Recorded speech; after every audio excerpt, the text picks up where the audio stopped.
Quelle que soit la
Cette fausse doctrine de l'Église catholique romaine.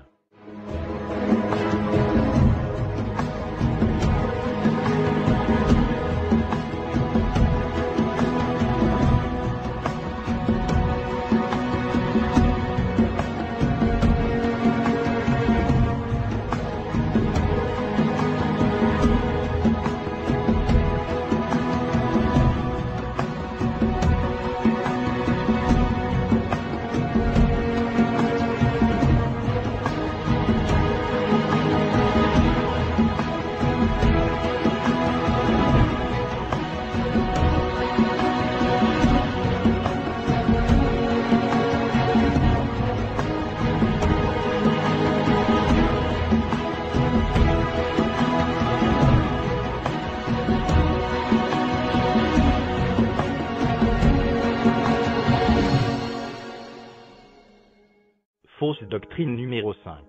L'Église catholique romaine enseigne la doctrine des indulgences. Une indulgence, selon l'Église catholique romaine, est un moyen de rémission de la punition temporelle, des péchés qui ont été déjà pardonnés, mais qui est dû au chrétien, durant sa vie, ou au purgatoire. L'indulgence réduit ou annule le temps qui doit être passé au purgatoire. Le texte suivant est tiré du catéchisme de l'Église catholique romaine, 1471. La doctrine et la pratique des indulgences dans l'Église sont intimement liées aux effets du sacrement de la pénitence. Qu'est-ce qu'une indulgence?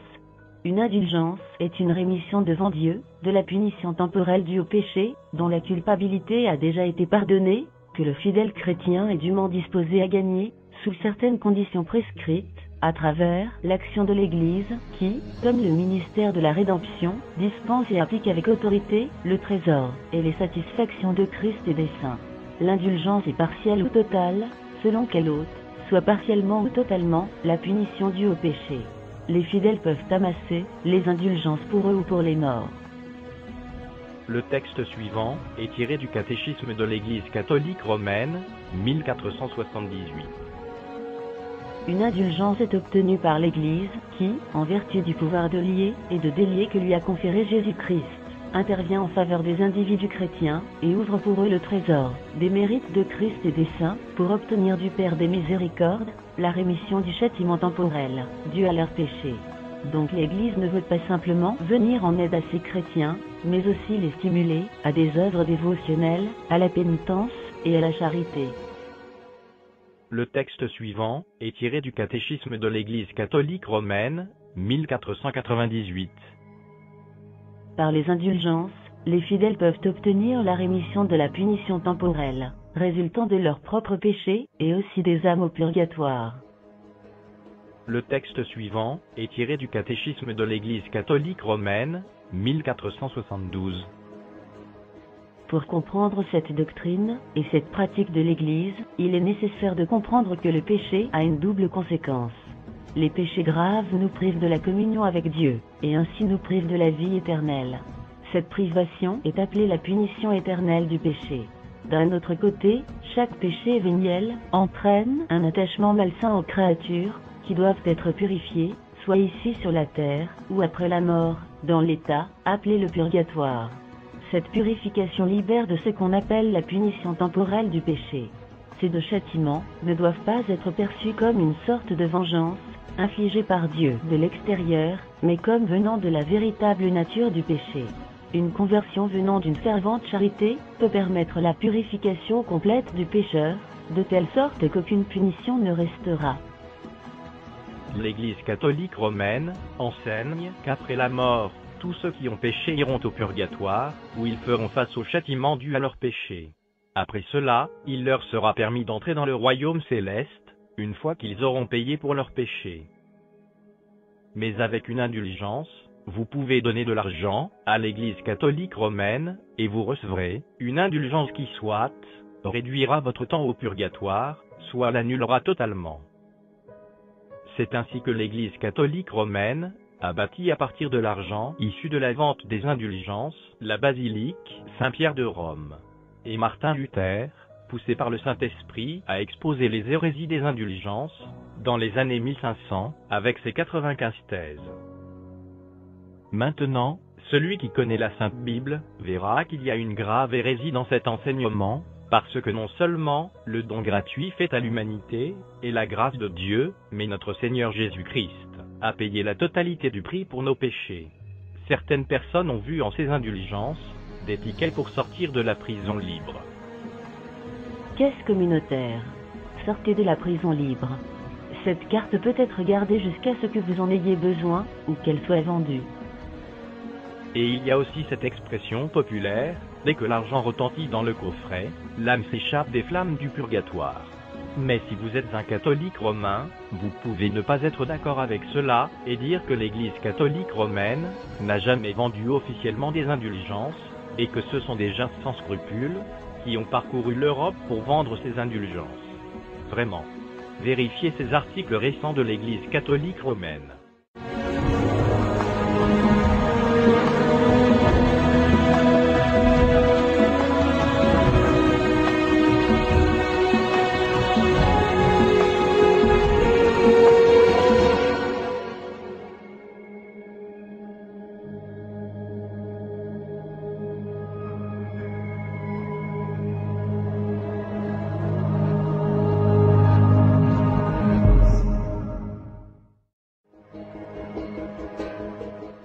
Le pape offre des allègements du purgatoire aux catholiques qui voyagent à Lourdes jusqu'à l'année prochaine.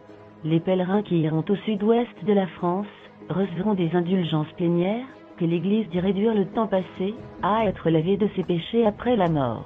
Les indulgences seront disponibles à partir de ce week-end jusqu'au 8 décembre 2008. C'est la dernière initiative pour avoir plus de pèlerins à ce lieu de pèlerinage. En août, le Vatican a ouvert un service aérien pour les vols directs de Rome à Lourdes. L'Église enseigne que les gens qui ne vont pas directement au ciel devront passer un temps au purgatoire où ils pourront être purifiés de leurs péchés résiduels. Pour ceux qui ne peuvent pas effectuer le voyage, le pape accordera aussi des indulgences aux catholiques qui prieront dans des lieux d'adoration dédiés à la Madone de Lourdes du 2 au 11 février. L'offre vient pendant que le lieu de pèlerinage se prépare à commémorer le 150e anniversaire du témoignage de l'apparition de la Madone à une fille. Quand les catholiques se réveilleront-ils pour sortir de l'Église catholique romaine et hérétique? La fausse doctrine du purgatoire est un reniement de l'œuvre parfaite de notre Seigneur Jésus-Christ à la croix. La prière à Marie n'a jamais été enseignée dans la Sainte Bible. La prière doit être adressée uniquement à Dieu.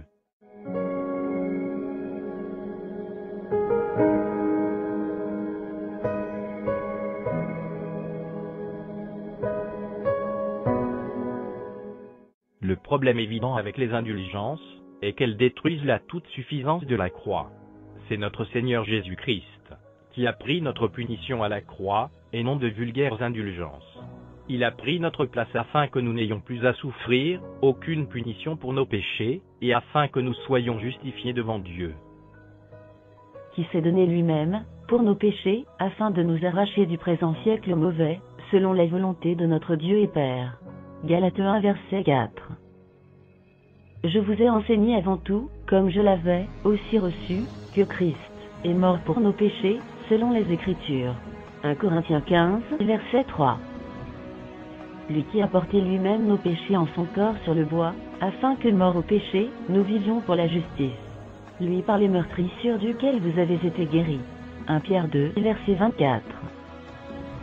Aussi, n'oubliez pas que nous sommes sauvés par la grâce, et non par les œuvres. Nous ne pouvons donc pas payer notre ticket pour le ciel. Car c'est par la grâce que vous êtes sauvés, par le moyen de la foi. Et cela ne vient pas de vous, c'est le don de Dieu. Ce n'est point par les œuvres, afin que personne ne se glorifie. Éphésiens 2, versets 8 à 9. Ainsi, de la doctrine du purgatoire et de la punition temporelle vient la doctrine des indulgences, un moyen par lequel la punition des péchés est réduite à cause des souffrances qu'a subies une personne. Que cette doctrine est horrible, car elle réduit la puissance et la gloire de la croix, et dit que nous pouvons expier nos propres péchés, au lieu de croire en notre Seigneur Jésus-Christ seul, pour cela. La pratique des indulgences n'est pas un enseignement biblique. Dieu n'a rien à faire avec l'enseignement des indulgences. Une fois de plus, c'est une tradition d'hommes venant de l'Église catholique romaine. Fausse doctrine numéro 6. L'Église catholique romaine enseigne la doctrine de la transsubstantiation. Transsubstantiation égale l'enseignement selon lequel, durant la messe, à la consécration de la communion, les éléments de l'Eucharistie, le pain et le vin, se transforment en leurs équivalents, le véritable corps et le véritable sang de notre Seigneur Jésus-Christ. Ils ne sont plus du pain et du vin, mais gardent leur apparence de pain et de vin. La présence réelle est le terme qui fait référence à la présence de Christ dans le pain et le vin qui ont été transsubstantiés. Parce que Jésus est vraiment présent en eux. Les catholiques romains adorent des aliments. La doctrine de la transsubstantiation dit que la substance des éléments est miraculeusement changée, quoique leur apparence ne le soit pas. En d'autres mots, le pain et le vin apparaissent comme étant du pain et du vin, sous un examen scientifique très minutieux, mais sont la véritable substance, qui est mystiquement le corps et le sang de notre Seigneur Jésus-Christ. La première utilisation connue du terme transsubstantiation, pour décrire la transformation du pain et du vin, en corps et sang de notre Seigneur Jésus-Christ, lors de l'Eucharistie, fut faite par Hildebert de Lavardin, archevêque de Tours, au XIe siècle. Vers la fin du XIIe siècle, le terme s'est largement répandu. Le texte suivant est tiré du catéchisme de l'Église catholique romaine, 1374. Le mode de présence de Christ sous la forme eucharistique est unique. Il élève l'Eucharistie au-dessus de tous les sacrements, comme la perfection et la fin de la vie spirituelle, vers laquelle tous les sacrements tendent. Dans le sacrement le plus béni de l'Eucharistie, le corps et le sang avec l'âme, et la divinité de notre Seigneur Jésus-Christ. Et c'est pourquoi le Christ entier est vraiment et réellement et substantiellement contenu. Cette présence est dite réelle. Le but n'est pas d'exclure les autres types de présence, comme si elle ne pouvait pas être réelle aussi, mais c'est parce que c'est la présence au sens intégral du terme. Ce qui veut dire que c'est une présence substantielle, par laquelle Christ, Dieu et l'homme se fait pleinement et entièrement présent. Le texte suivant est tiré du catéchisme de l'Église catholique romaine, 1376. Le Concile de Trente résume la foi catholique en déclarant « Parce que Christ notre Rédempteur a dit que c'était vraiment son corps qu'il offrait sous la forme de pain, la conviction de l'Église de Dieu a toujours été, et ce Saint Concile déclare encore, que par la consécration du pain et du vin, il y a un changement dans toute la substance du pain, qui devient la substance du corps de Christ notre Seigneur, et de toute la substance du vin, qui devient son sang. » Cette transformation, la Sainte Église catholique l'a justement et proprement appelée transsubstantiation. Certains des versets que l'Église catholique romaine utilise pour justifier cet enseignement sont les suivants. Car ceci est mon sang, le sang de l'Alliance, qui est répandu pour plusieurs, pour la rémission des péchés. Matthieu 26, verset 28. Là-dessus, les Juifs disputaient entre eux, disant « Comment peut-il nous donner sa chair à manger ?» Jésus leur dit « En vérité, je vous le dis, si vous ne mangez la chair du Fils de l'homme, et si vous ne buvez son sang, vous n'avez point la vie en vous-même. » Jean 6, versets 52 à 53. C'est pourquoi, celui qui mangera le pain, ou boira la coupe du Seigneur indignement, sera coupable envers le corps et le sang du Seigneur. 1 Corinthiens 11, verset 27. Pouvons-nous conclure, à partir des versets précédents, que la Sainte Seine, ou communion chez les catholiques romains, implique le changement du pain et du vin, en corps et sang, mystique de Christ? Regardons cela de plus près. Premièrement, il n'y a aucune indication biblique que le sens de ces mots est littéral. Nous ne trouvons cet enseignement nulle part dans les Saintes Écritures. Nous voyons que les Saintes Écritures font référence à ces éléments comme étant le corps et le sang de Christ, mais nous voyons aussi notre Seigneur Jésus-Christ dire clairement que les paroles qu'il prononce sont spirituelles, parlant de manger son corps et de boire son sang. C'est l'esprit qui vivifie, la chair ne sert de rien. Les paroles que je vous ai dites sont esprit et vie. Jean 6, verset 63.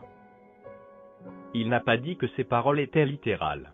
Il n'a pas dit que le pain et le vin étaient son corps et son sang réel.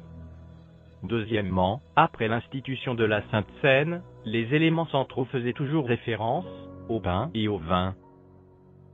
Pendant qu'ils mangeaient, Jésus prit du pain, et après avoir rendu grâce, il le rompit, et le donna aux disciples en disant, « Prenez, mangez, ceci est mon corps. » Il prit ensuite une coupe, et après avoir rendu grâce, il la leur donna, en disant, « Buvez-en tous, car ceci est mon sang, le sang de l'alliance, qui est répandu pour plusieurs, pour la rémission des péchés. Je vous le dis, je ne boirai plus, désormais de ce fruit de la vigne, jusqu'au jour où j'en boirai, de nouveau avec vous, dans le royaume de mon Père. » Matthieu 26, versets 26 et 29. Après que notre Seigneur Jésus-Christ ait dit « Ceci est mon sang », il dit « Je vous le dis, je ne boirai plus désormais de ce fruit de la vigne, jusqu'au jour où j'en boirai de nouveau, avec vous dans le royaume de mon Père. » Pourquoi notre Seigneur Jésus-Christ parlerait-il de son sang, comme le fruit de la vigne, si c'était son sang au sens littéral? Troisièmement, il n'y a aucune indication, dans le récit biblique de la Sainte Seine, que les disciples de notre Seigneur Jésus-Christ pensaient que le pain et le vin furent changés en le corps et le sang réel de notre Seigneur. Allons-nous croire que les disciples qui étaient assis là, à ce moment, juste à côté de notre Seigneur Jésus-Christ, pensaient que ce qu'il tenait dans ses mains était son corps et son sang, au sens littéral? Il n'y a absolument aucune indication, dans les Saintes Écritures, qu'ils pensaient cela. Quatrièmement, il n'est aucunement fait mention dans la Sainte Bible que les disciples adoraient ces éléments, il n'y a absolument aucune indication. Durant la messe, les catholiques romains adorent l'Eucharistie. Les disciples de notre Seigneur Jésus-Christ ont-ils adoré un quelconque sacrement, dans le Nouveau Testament? Nulle part. Cinquièmement, ce repas a été institué avant la crucifixion de notre Seigneur Jésus-Christ. La messe est supposée être un renouvellement du sacrifice de notre Seigneur Jésus-Christ. C'est pourquoi, selon la théologie catholique romaine, le pain et le vin deviennent le corps brisé et le sang versé de notre Seigneur Jésus-Christ. Mais comment cela peut-il se faire, puisque notre Seigneur Jésus-Christ a institué ce repas avant sa crucifixion? Allons-nous conclure qu'à la Sainte Seine, lorsqu'ils étaient tous à table, et que notre Seigneur Jésus-Christ a rompu le pain, ce pain est devenu son corps sacrifié, quoique son sacrifice n'ait pas encore eu lieu? De même, allons-nous conclure que, lorsque notre Seigneur Jésus-Christ a donné le vin à ses disciples, ce vin est devenu sur le champ, le sang de son propre sacrifice, quoiqu'il n'ait pas encore été crucifié? Cela n'a absolument aucun sens. Sixièmement, l'interprétation de l'Église catholique romaine est une violation de la loi lévitique, car elle requiert aux participants de manger de la chair humaine et de boire du sang humain. Souvenez-vous que l'Église catholique romaine enseigne que le pain et le vin deviennent le corps réel et le sang réel de notre Seigneur Jésus-Christ. Essentiellement, cela se ramène au cannibalisme. Que disent les Saintes Écritures à ce sujet? Car l'âme de toute chair, c'est son sang qui est en elle. C'est pourquoi, j'ai dit aux enfants d'Israël, vous ne mangerez le sang d'aucune chair, car l'âme de toute chair, c'est son sang, quiconque en mangera sera retranché. Lévitique 17, verset 14. Remarquez que la Sainte Bible dit que nous ne devons pas manger le sang d'aucune chair. Il apparaît très clairement que l'Église catholique romaine est en contradiction avec les Écritures de l'Ancien Testament, puisqu'elle enseigne à manger le sang de notre Seigneur Jésus-Christ. Pour l'Église catholique romaine, ce repas n'est pas juste symbolique, il s'agit là de manger le corps réel et de boire le sang réel de notre Seigneur Jésus-Christ. Septièmement, la Sainte Seine n'est pas un renouvellement du sacrifice de notre Seigneur Jésus-Christ. La Sainte Bible nous le dit. C'est en vertu de cette volonté que nous sommes sanctifiés, par l'offrande du corps de Jésus-Christ, une fois pour toutes. Et tandis que tout sacrificateur fait chaque jour le service, et offre souvent les mêmes sacrifices, qui ne peuvent jamais ôter les péchés, lui, après avoir offert un seul sacrifice pour les péchés, s'est assis pour toujours à la droite de Dieu, attendant désormais que ses ennemis soient devenus son marchepied. Car, par une seule offrande, il a amené à la perfection pour toujours ceux qui sont sanctifiés. Hébreux 10, versets 10 à 14. La messe de l'Église catholique romaine est un renouvellement du sacrifice de notre Seigneur Jésus-Christ. En d'autres mots, il y a une recrucifixion de notre Seigneur Jésus-Christ à chaque messe. Ceci est très évidemment contraire aux Saintes Écritures, qui qui disent que notre Seigneur Jésus-Christ est mort une fois pour toutes, et que par l'offrande d'un seul, il a emmené à la perfection ceux qui sont sanctifiés. Car Christ n'est pas entré dans un sanctuaire fait de main d'homme, en imitation du véritable, mais il est entré dans le ciel même, afin de comparaître maintenant pour nous, devant la face de Dieu. Et ce n'est pas pour s'offrir lui-même plusieurs fois qu'il y est entré, comme le souverain sacrificateur entre chaque année, dans le sanctuaire avec du sang étranger. Autrement, il aurait fallu qu'il eût souffert plusieurs fois depuis la création du monde, tandis que maintenant, à la fin des siècles, il a paru une seule fois pour abolir le péché, par son sacrifice. Hébreux 9, versets 24 à 26.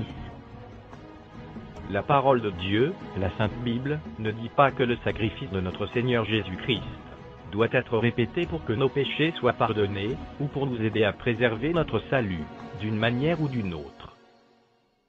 Le fait que notre Seigneur Jésus-Christ soit mort une fois, et que son sacrifice ait eu lieu une fois, est la preuve que cela est suffisant, pour nous purifier de nos péchés.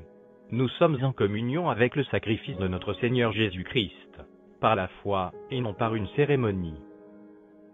Il devrait être évident, pour tous ceux qui croient en la parole de Dieu, que la doctrine catholique romaine, de la transsubstantiation n'est pas biblique.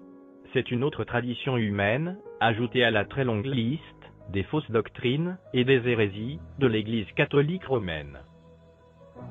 Fausse doctrine numéro 7. L'Église catholique romaine enseigne le célibat des prêtres. Ni les prêtres, ni les évêques, ni aucun homme du clergé n'a le droit de se marier, selon les règles de l'Église catholique romaine. Le texte suivant est tiré du catéchisme de l'Église catholique romaine, 1579.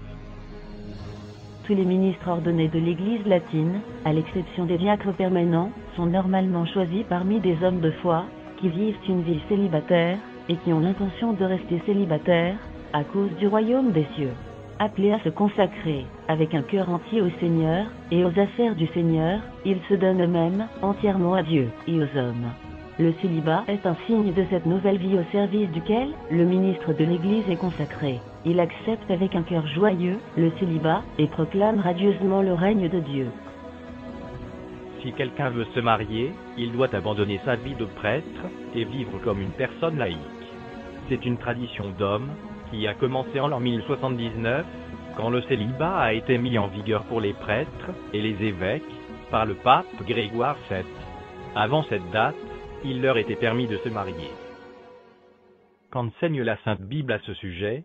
Dans 1 Timothée 3, verset 2, et Tite 1, verset 6, l'apôtre Paul assume que les anciens, les évêques, les dirigeants et les diacres peuvent se marier.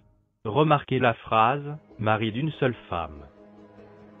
Il faut donc que l'évêque soit irréprochable, mari d'une seule femme, sobre, modéré, réglé dans sa conduite, hospitalier, propre à l'enseignement. 1 Timothée 3, verset 2.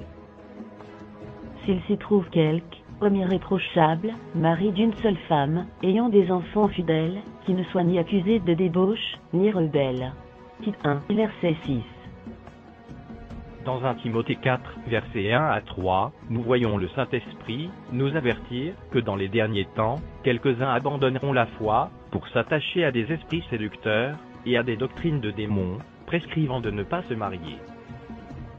Mais l'Esprit dit expressément que, dans les derniers temps, quelques-uns abandonneront la foi pour s'attacher à des esprits séducteurs et à des doctrines de démons, par l'hypocrisie de faux docteurs, portant la marque de la flétrissure dans leur propre conscience, prescrivant de ne pas se marier et de s'abstenir d'aliments que Dieu a créés, pour qu'ils soient pris avec action de grâce, par ceux qui sont fidèles et qui ont connu la vérité. 1 Timothée 4, versets 1 à 3. L'Église catholique romaine s'éloigne intentionnellement de cette voie, pour faire ce qui est exactement contraire à ce que la Sainte Bible enseigne. Pendant que la Sainte Bible enseigne que les serviteurs de Dieu peuvent se marier, l'Église catholique romaine, elle, interdit à ses prêtres de se marier. Nous savons avec certitude que l'apôtre Pierre, aussi appelé Céphas, s'était marié, parce que sa belle-mère a eu la fièvre. Plusieurs autres apôtres, et même les frères de notre Seigneur étaient mariés. Jésus se rendit ensuite à la maison de Pierre, dont il vit la belle-mère couchée et ayant la fièvre. Matthieu 8, verset 14. N'avons-nous pas le droit de mener avec nous une sœur, qui soit notre femme, comme font les autres apôtres, et les frères du Seigneur, et s'efface. 1 Corinthiens 9, verset 5. Et l'Église catholique romaine, qui dit avoir pour fondement l'apôtre Pierre. L'exigence de l'Église catholique romaine, en ce qui concerne le célibat de ses prêtres, est un triste exemple d'une soi-disant Église, essayant de détruire les principes établis par Dieu. Encore plus triste est le dommage qui a été causé, à cause de cette exigence antibiblique, de l'Église catholique romaine, dans les scandales d'adultère, de fornication et d'abus sexuels d'enfants. Ce site web est un parfait exemple de ce qui arrive quand l'Église catholique romaine interdit quelque chose de si naturel, établi par Dieu lui-même.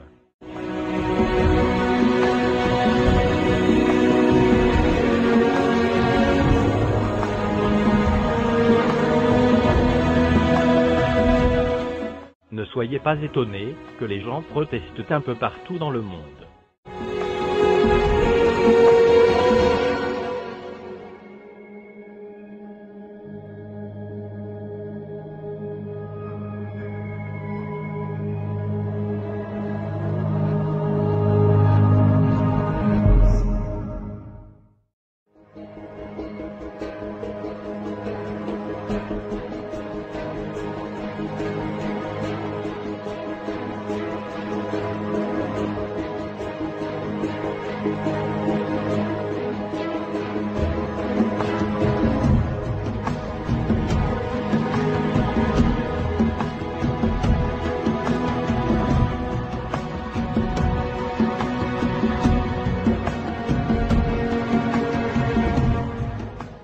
En résumé, nous avons vu cette fausse doctrine de l'Église catholique romaine, parmi tant d'autres.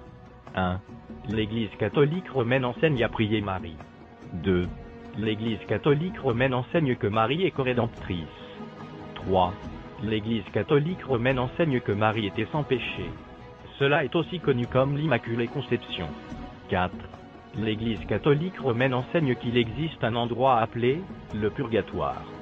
5. L'Église catholique romaine enseigne la doctrine des indulgences. 6. L'Église catholique romaine enseigne la doctrine de la transsubstantiation. 7. L'Église catholique romaine enseigne le célibat des prêtres. Dieu le Père, en notre Seigneur Jésus-Christ, par le Saint-Esprit et sa Sainte Bible, n'ont rien à faire avec ces fausses doctrines. Elles ont été inventées par l'Église catholique romaine et ont été enseignées comme une tradition pendant des siècles. Nous n'avons pas passé des jours et des jours à faire cette vidéo pour dénigrer l'Église catholique romaine, mais pour vous montrer la vérité. L'Église catholique romaine n'est pas la fiancée de notre Seigneur Jésus-Christ, mais une imposture diabolique, basée sur la tradition des hommes. Si vous êtes un catholique romain, réveillez-vous et cherchez le vrai Dieu trinitaire en lisant la Sainte Bible. La vérité est que l'Église catholique romaine vous a séduit. Votre but ne doit pas être de suivre une église, ou un prêtre, ou un pape. Votre but ultime doit être d'avoir une relation personnelle avec notre Seigneur Jésus-Christ, et d'y persévérer jusqu'à la fin. S'il vous plaît, partagez cette vidéo avec vos proches, vos amis, vos parents, vos collègues, et bien d'autres. Que notre Seigneur et Sauveur béni Jésus-Christ nous bénisse tous.